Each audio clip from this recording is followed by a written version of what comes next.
నమస్తే, welcome to our channel. నేను సిరి. నరేంద్ర మోడీ గారి ప్రభుత్వం ఏ క్షణమైనా కూలిపోవచ్చని రాహుల్ గాంధీ గారు అయితే కలలు అంటున్నారు. ఏ క్షణంలో అయినా మిత్రపక్షాలు అంటే భాగస్వామి పక్షాలు బయటకు వచ్చే అవకాశం ఉందని కూడా తను చెప్తున్నారు. సో మరి ఇందులో ఎంతవరకు వాస్తవం ఉందనేది మనకి వివరించడానికి మనతో పాటు ఉన్నారు ప్రముఖ senior journalist, political analyst CS Rao గారు. నమస్కారం సార్. నమస్తే సార్, ఇప్పుడు చూస్తుంటే నరేంద్ర మోడీ గారి ప్రభుత్వం ఏ క్షణమైనా కూలిపోయే అవకాశం ఉందని చెప్పేసి రాహుల్ గాంధీ గారు అయితే వ్యాఖ్యానించడం జరిగింది. ఇంకొకటి ఏంటంటే ఇప్పుడు ఎవరైతే భాగస్వామిగా ఉన్నారో వాళ్ళు బయటకు వచ్చేస్తారని కూడా తను వ్యాఖ్యానించడం జరిగింది. ఇందులో ఎంతవరకు వాస్తవం ఉందంటారు? సో ఒకటి ఏంటంటే సంఖ్యాబలాన్ని చూస్తే, మ్యాజిక్ ఫిగర్ని కనుక చూస్తే కనుక మైనారిటీ ప్రభుత్వాన్ని నడుపుతున్నాడు నరేంద్ర మోడీ అని చెప్పేసి అనుకోవచ్చు. ఆల్రెడీ కాంగ్రెస్ పార్టీ ఏం చెప్తుందంటే మధ్యంతర ఎన్నికలు రావచ్చు అనేటువంటి సంకేతాలు ఇస్తుంది. ఇప్పుడు తాజాగా రాహుల్ గాంధీ ఏమంటున్నారు, ఏ రోజైనా సరే నరేంద్ర మోడీ ప్రభుత్వం పడిపోయేటువంటి అవకాశం ఉంది, దాని భాగస్వామి పక్షాలు బయటకు వచ్చేటువంటి అవకాశం ఉందని చెప్పి అంటున్నారు.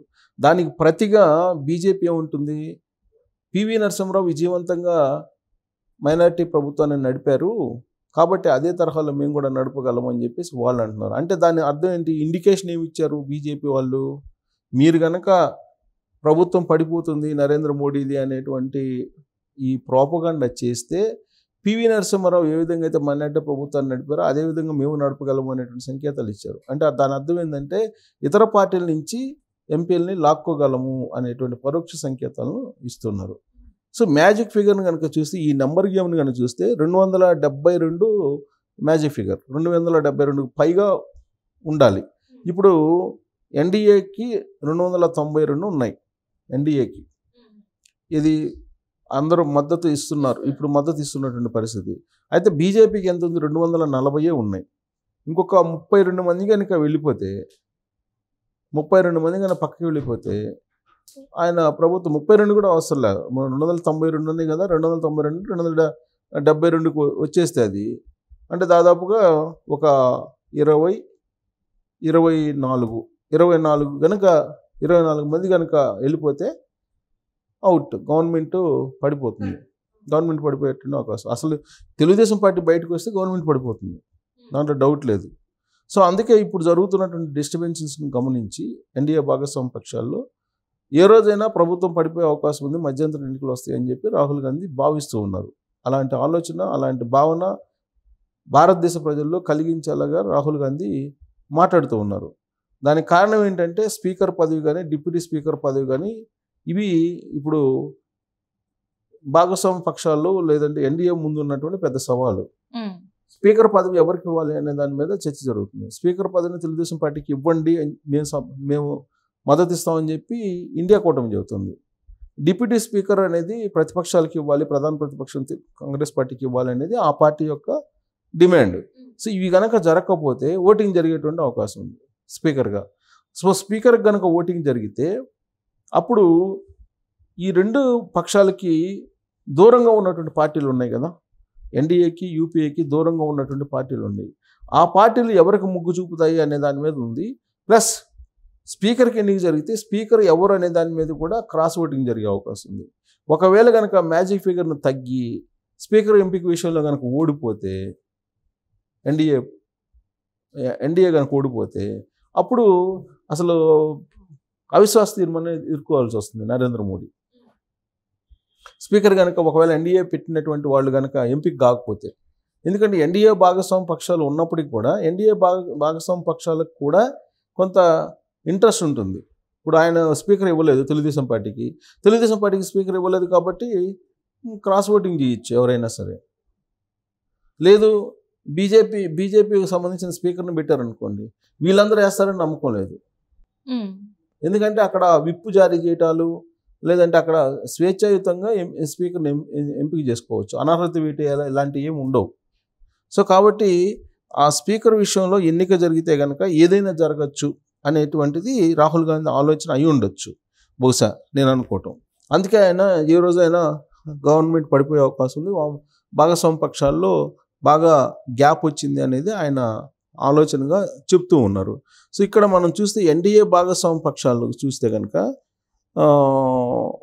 ఎన్డీఏ భాగస్వామి పక్షాలు చూస్తే మొత్తం జేడీయూ ఉంది, జేడీయూకి 12 ఉన్నాయి. అసలు అలాగే శివసేన, షిండే పార్టీ దానికి 3 ఏమో ఉన్నాయి. ఇలా భాగస్వామ్య పక్షాలకి మొత్తం కలిపితే నీకు 16 ఏమో తెలుగుదేశం పార్టీకి ఉంది. అవును సార్. ఇలా మొత్తం కలిపితే మైనారిటీ ప్రభుత్వమే, పెద్ద మెజారిటీ ఏమీ లేదు ఇక్కడ. సో కాబట్టి ఈ రెండింటికి దూరంగా ఉన్నటువంటి పార్టీలు ఏమున్నాయి ఇక్కడ? బీఆర్ఎస్ పార్టీ అంటే దానికి లోక్సభలో లేదనుకోండి ఎంపీలు ఇప్పుడు ప్రజెంట్. వైఎస్ఆర్ కాంగ్రెస్ పార్టీ, ఆ పార్టీకి 4 ఉన్నాయి. తర్వాత BSP Bahujan Samajwadi party, AIADMK, Biju Janata Dal, శివమణి అకాళీ దళ్, ఎంఐఎం, ఈ పార్టీలు ఆ ఎన్డీఏ కూటమికి ఇండియా కూటమికి దూరంగా ఉన్నాయి. సో హర్యానాలో ఉన్నటువంటి జననాయక్ జనతా పార్టీ, ఈ పార్టీలు దూరంగా ఉన్నాయి. ఈ పార్టీలు రేపు స్పీకర్ ఎన్నిక జరిగితే ఎవరికి సపోర్ట్ చేస్తాయి అనేది అనుమానం, చెప్పలేము. ఎవరికైనా కానీ చేయొచ్చు. సో ఇప్పుడు ఒకవేళ నితీష్ కుమార్, చంద్రబాబు నాయుడు ఇద్దరు కనుక బయటకు వస్తే, లేదు బయటికి రాకపోయినా కానీ మీ ఆత్మ ప్రబోధానుసారం మీరు ఓట్లేయండి అని చెప్పినా కానీ, భాగస్వామ్య పక్షం తమకి స్పీకర్ ఇవ్వలేదు కాబట్టి మీ ఆత్మ ప్రబోధానుసారం ఓట్లేయండి అని చెప్పి ఇస్తే కనుక ఎంపీలకి అలాంటి ఆదేశాలు జారీ చేస్తే, స్పీకర్ రేపు బీజేపీ వాళ్ళు పెట్టేటువంటి అతను గెలవకపోతే ఆటోమేటిక్గా ప్రభుత్వం దీపావళి వస్తుంది, అవిశ్వాసం పెట్టాల్సి వస్తుంది. అవిశ్వాసం పెడితే ఏం జరుగుతుందో తెలియదు. సో ఇలాంటి గందరగోళ పరిస్థితుల్లో ఇప్పుడు రాహుల్ గాంధీ కొత్తగా స్టేట్మెంట్ ఇవ్వటం అనేది కొంత చర్చనీయాంశంగా మారింది. నరేంద్ర మోడీ ప్రభుత్వం మైనారిటీ ప్రభుత్వం కాబట్టి ఈ మైనారిటీ ప్రభుత్వం ఎన్ని రోజులు ఉంటుందో చెప్పలేము అనేది ఆయన యొక్క అభిప్రాయం. ఇదే అభిప్రాయాన్ని శరద్ పవార్ కూడా వ్యక్తం చేశారు. శరద్ పవార్ వ్యక్తం చేయడంతో పాటు శరద్ పవార్ ఓపెన్ ఆఫర్ ఇచ్చారు తెలుగుదేశం పార్టీకి, స్పీకర్ తీసుకొని మేము సపోర్ట్ చేస్తాము అని చెప్పేసి. సో కాబట్టి ఇప్పుడున్నటువంటి పరిస్థితుల్లో మైనారిటీ ప్రభుత్వాన్ని నడపాలి అని అంటే కనుక ఈ మైనారిటీ ప్రభుత్వం ఎంతకాలం నిలబడదు అనేది రాహుల్ గాంధీ యొక్క అభిప్రాయం. సో కాబట్టి స్పీకర్ ఎన్నిక తర్వాత పరిణామాలు చాలా వేగంగా మారిపోతాయి. ఆ మారేటువంటి పరిణామాలు అనూహ్యంగా ఉంటాయి అనేది కాంగ్రెస్ పార్టీ ఒక భావన. అందుకే వాళ్ళు మధ్యంతర ఎన్నికల దిశగా చాలా వేగంగా వెళ్తూ ఉన్నారు.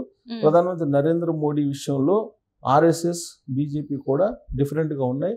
ఆర్ఎస్ఎస్ ఒకటి భావిస్తుంది, బీజేపీ ఇంకోటి భావిస్తుంది. నరేంద్ర మోడీ, అమిత్ షా ఆధ్వర్యంలో ఉన్నటువంటి బీజేపీ, ఆర్ఎస్ఎస్ మాత్రం స్పీకర్ పదవిని బీజేపీకి కాకుండా భాగస్వామ్య పక్షమైనటువంటి తెలుగుదేశం పార్టీకే ఇవ్వాలి అనేటువంటి ఒక ఆలోచన కూడా చేస్తున్నట్టు ఢిల్లీ వర్గాల్లో నడుస్తున్నటువంటి చర్చ. ఇటీవల 2 రోజుల క్రితం ఉత్తరప్రదేశ్ ముఖ్యమంత్రిగా ఉన్నటువంటి యోగి ఆదిత్యనాథ్, అలాగే మోహన్ భగవత్ ఆర్ఎస్ఎస్ చీఫ్, వాళ్ళిద్దరు కూడా భేటీ అయ్యారు. వాళ్ళిద్దరు భేటీ అయినటువంటి సందర్భంగా వాళ్ళిద్దరి మధ్య జరిగినటువంటి చర్చ ఏంటి అనేది ఇప్పటివరకు బయట రావట్లా. అది కనుక బయటకు వస్తే నరేంద్ర మోడీ ఎంతకాలం పాటు ఉంటారు అనేది మనం ఒక అవగాహన రావచ్చు. ఎందుకనంటే స్పీకర్ పదవిని కనుక నరేంద్ర మోడీ ఎవరైతే బీజేపీ వాళ్ళు కావాలనుకున్నా నరేంద్ర మోడీ మనిషి ఉంటారో, ఒకవేళ వాళ్ళు ఉంటే కనుక 75 సంవత్సరాలు నిండిన తర్వాత నరేంద్ర మోడీని దింపడం అనేది సాధ్యం కాదు.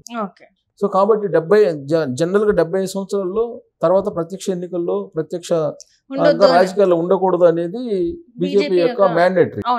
సో కాబట్టి దాన్ని వర్తింపజేస్తే కనుక నరేంద్ర మోడీ నెక్స్ట్ ఇయర్ దిగిపోవాల్సి వస్తుంది. అది జరగాలంటే కనుక ఇప్పుడు స్పీకర్ అనే పదవిని నరేంద్ర మోడీ మనిషికి ఇవ్వకూడదు. సో ఆ కాన్సెప్ట్ లో ఆర్ఎస్ఎస్ కూడా ఇప్పుడు పావులు కదుపుతుంది. పావులు కదుపుతున్నటువంటి క్రమంలో ఇప్పుడు ఏం జరుగుతుంది అనేది నరేంద్ర మోడీకి ఒక రకంగా చెప్పాలంటే ఆందోళన అయితే ఉంటుంది, ఉండకుండా అయితే ఉండదు. Right sir, right. Thank you so much.